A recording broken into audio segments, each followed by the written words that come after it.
Hello friends, Shri Radhe Radhe. तो कैसे हैं आप सब? सी फाउंडेशन बिजनेस लॉ में चैप्टर 7 हमारा चल रहा है। पिछले जो हमारी वीडियो थी उसके अंदर हमने कंप्लीट किया था कि types of negotiable instruments and advantages of negotiable instruments. तो अगर आपने वो वीडियो नहीं देखी है तो प्लीज उसका लिंक डिस्क्रिप्शन में है, पहले आप जाके चेक करें कि नेगोशिएबल इंस्ट्रूमेंट कितने टाइप के होते हैं और क्या क्या एडवांटेजेस होती हैं उनकी। तो आई होप आपने वो वीडियो देख ली होगी। इसके बाद आप आज की वीडियो देख रहे हैं जो कि है हमारी classification of negotiable instruments. The classification of negotiable instrument is based on the following group or classes. These grouping rely upon different characteristics like transferability, holder rights, negotiability, and so forth. So here will be given classification negotiable instrument in order to understand in deeply, which include inland and foreign instruments as well as classification of instruments जो है हमारी वो based होती है बहुत से classes और groups के accordingly. Different grouping जैसे कि transferability है, holder rights है, negotiability है, further और भी और उनके ऊपर बेस्ड होती है। तो फर्स्ट हमारा आता है bearer instrument. It become payable to the bearer there are two significant condition for negotiable instrument. इसको बीरर इंस्ट्रूमेंट बनाने के लिए दो सिग्निफिकेंट कंडीशंस इसकी फुलफिल होनी चाहिए। First was right of the bid party involve in such transaction should express such instrument to be so payable कि कौन से इंस्ट्रूमेंट को वो यूज करेगा वो उसको एक्सप्रेस करना पड़ेगा। Beside this the bearer name shall be written clearly in the endorsement blank. और उसके अलावा जो बीयर का नाम है जो उसको बियर करेगा कि भाई ये इसको पे करेगा तो उसका नाम भी उसके अंदर क्लियरली मेंशन होना चाहिए। तो it means there are two conditions involve. First was जो ट्रांजेक्शन आप कर रहे हो उसके अंदर कौन सा इंस्ट्रूमेंट यूज कर रहे हो, इंस्ट्रूमेंट टाइप ऑफ इंस्ट्रूमेंट हमने पिछले वीडियो में समझा है, और जो बीयर है उसका नाम वो उसके अंदर मेंशन होना चाहिए। और जब ये कंडीशन सेटिस्फाई हो जाती है when these two condition two preconditions are satisfied, then these infer that any holder of such instrument can be get paid for them. और उसके बाद सेटिस्फाई होने के बाद तो फिर जो भी होल्डर है वो उस इंस्ट्रूमेंट को देके अपने पेमेंट ले सकता है। For instant a bill of exchange is payable for any individual who holds it. This instrument incorporate cheque, bill of exchange and promissory note. देखो जैसे बिल ऑफ एक्सचेंज होता है वो उसी को पे किया जाता है जिसने उसको होल्ड कर रखा है। उसी तरीके से जो इंस्ट्रूमेंट्स हैं bill of exchange, promissory note, इसके लिए हम इनको बीरर इंस्ट्रूमेंट्स के लिए हम इन इंस्ट्रूमेंट्स का यूज कर सकते हैं। नेक्स्ट हमारा आता है order instruments. In some specific cases negotiable instrument can regularly be payable to order and it will be payable when the instruments explicitly declare to be so.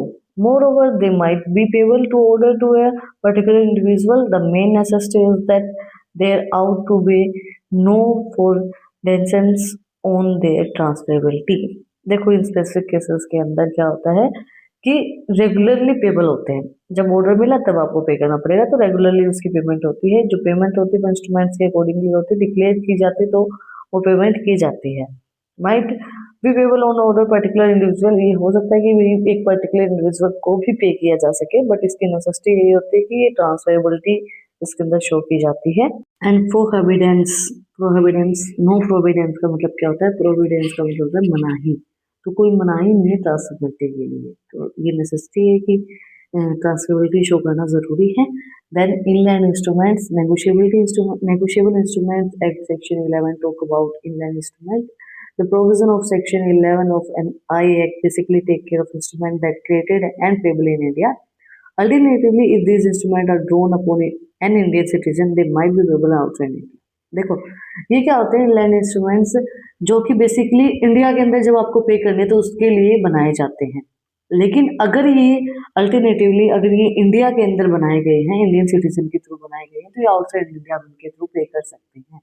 But basically क्या होता है कि इंस्ट्रूमेंट क्रिएट किए जाते हैं India के अंदर पे करने के लिए। जब आपको किसी को बाहर से इंडिया के अंदर पेमेंट करनी है तो इनलैंड इंस्ट्रूमेंट्स का यूज किया जाता है। और अगर इंडियन सिटीजन इसको ड्रॉ करते हैं इंडिया के अंदर तो फिर वो बाहर पे कर सकते हैं इसके through. Foreign instrument, in negotiable instrument and negotiable instrument that is not an inland instrument is foreign instrument. जो ऐसा इंस्ट्रूमेंट जो कि इनलैंड इंस्ट्रूमेंट नहीं है तो उसको फॉरेन इंस्ट्रूमेंट बोलेंगे। These negotiable instruments are made in the foreign nation.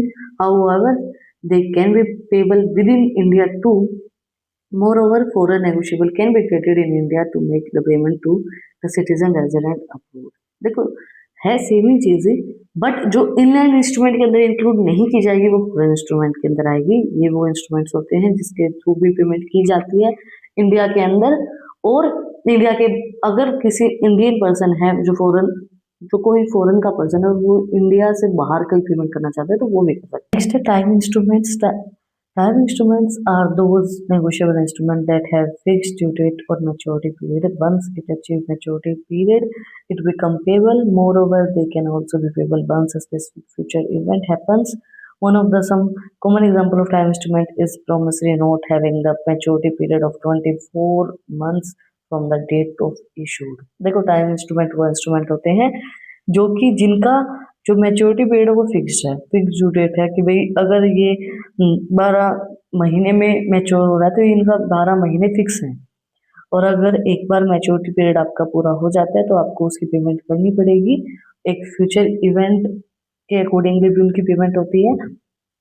जैसे इनका सबसे अच्छा एग्जाम्पल है प्रोमिसरी नोट, कि आपने प्रॉमिस किया कि मैं कितने टाइम के बाद आपको ये पेमेंट कर दूंगा। प्रोमिसरी नोट के अंदर क्या होता है कि आफ्टर 24 मंथ्स आपको पेमेंट करनी पड़ेगी और उसकी मैच्योरिटी पीरियड खत्म हो जाएगा तो उसके बाद आपको पेमेंट करनी पड़ेगी। तो टाइम इंस्ट्रूमेंट के अंदर यही आता है कि जो उनकी मैच्योरिटी पीरियड है, जो उनका ड्यू डेट है, वो पूरा होने के बाद पेमेंट करनी होती है। Instruments.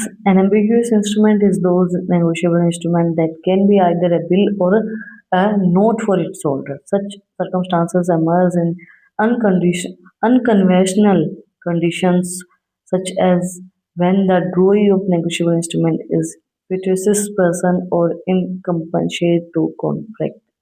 देखो एम्बिशियस इंस्ट्रूमेंट वो इंस्ट्रूमेंट होते हैं नेगोशिएबल इंस्ट्रूमेंट के अंदर जो कि हो सकता है बिल ऑफ नोट हो उसके होल्डर के लिए, हो सकता नहीं हो। The holder of such instruments may treat them either as a bill of exchange or a promissory note. Under such scenario, Negotiable Instrument Act Section 17 manage such kind of scenario. देखो इसके अंदर क्या होता है कि हो सकता है हो सकता है नहीं हो वाली कंडीशन होती है, आइदर ये होल्डर है आइदर ये नहीं है। ये इंस्ट्रूमेंट जो है वो ट्रीट किए जाते हैं या तो बिल ऑफ एक्सचेंज या प्रोमिसरी नोट, कि भाई ये इस तरीके के सिनेरियो में या तो ये बिल ऑफ एक्सचेंज होंगे या ये प्रोमिसरी नोट होंगे। तो ये क्या होते हैं, सर्टेन कंडीशंस एंड सर्कमस्टांसेस के ऊपर बेस्ड होती हैं। कुछ कंडीशंस जो होती हैं उनके ऊपर हो सकता है ये प्रोमिसरी नोट हो सकता है बिल ऑफ एक्सचेंज हो। Incomplete instruments. The incomplete instrument as per Negotiable Instrument Act is those instruments that miss out some of the basic requisites of typical negotiable instrument. Moreover, the holders of such incomplete instrument can complete it to the extent mentioned therein. In addition to these, the principal holder as well as any resulting holder who options such instruments and can finish them. These thus result in making of lawfully restricting negotiable instrument that is payable by law. Complete instrument जो कि हमें नाम से समझ में आ रहा है जो कि कंप्लीट नहीं है, वो इंस्ट्रूमेंट्स जिनके अंदर कुछ चीज़ें प्री रिक्विजिट्स हैं, टिपिकली वो उसके अंदर कुछ चीज़ें मिस आउट हैं, कुछ चीज़ें उसके अंदर मेंशन नहीं है। तो ये जो नेगोशिएबल इंस्ट्रूमेंट्स जो होल्ड करा है इनकम्प्लीट इंस्ट्रूमेंट्स को, ये इसके अंदर मेंशन की जाती है कि कुछ चीज़ें इसके अंदर मिस आउट है। एडिशनली जो प्रिंसिपल होल्डर होते हैं वो सब चीज़ें इंस्ट्रूमेंट्स की रिजल्ट आउट करते हैं कि क्या चीज़ें इसके अंदर क्या चीज़ें नहीं है, बट वैसे इनके अंदर कुछ चीज़ें मिस आउट हो जाती हैं। That's it for today. आज हमने कंप्लीट किया क्लासिफिकेशन ऑफ नेगोशिएबल इंस्ट्रूमेंट। अगर आपको कुछ भी डाउट है, कुछ भी पूछना है तो कमेंट में मुझसे पूछ सकते हैं। नेक्स्ट वीडियो के अंदर हम कवर करेंगे provisions of negotiable instruments.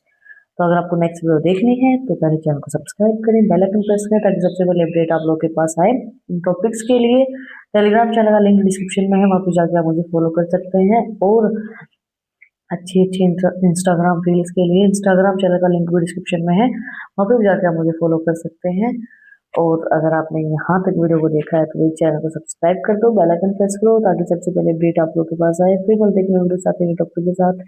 Like share subscribe. Thank you for watching my video and enjoy your life.